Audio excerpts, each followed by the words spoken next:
So far, 22 OFWs,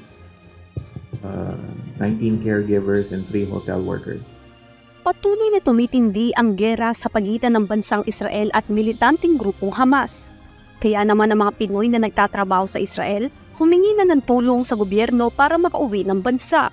Ayon sa Department of Migrant Workers, nasa 22 overseas Filipino workers o OFWs na ang humili ng repatriation sa kanila.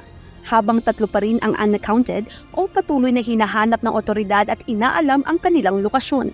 Sabi ni DMW Officer in Charge Undersecretary Hans Leo Kakdak, nakikipag-ugnay na sila sa gobyerno ng Israel maging sa mga employer upang masigurong ligtas na makakauwi ang mga OFW.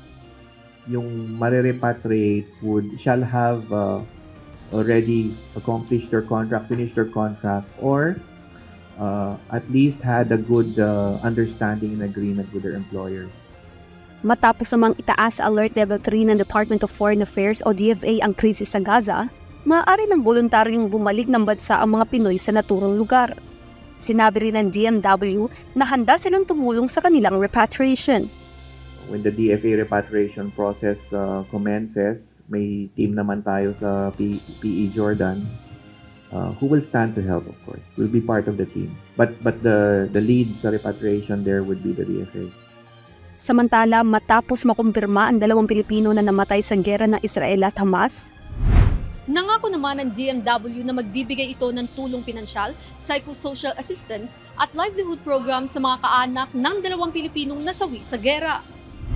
Kasalukuyan pang nananatili sa Israel ang mga labi ng mga nasawing OFW at nakipag-ugnayan na ang kagawaran kay Israeli Ambassador to the Philippines Elon Plus para sa detalye kung kailan posibleng maibiyay ang mga labi nito pabalik ng bansa. Might be at this stage kasi yun nga, with what's going on.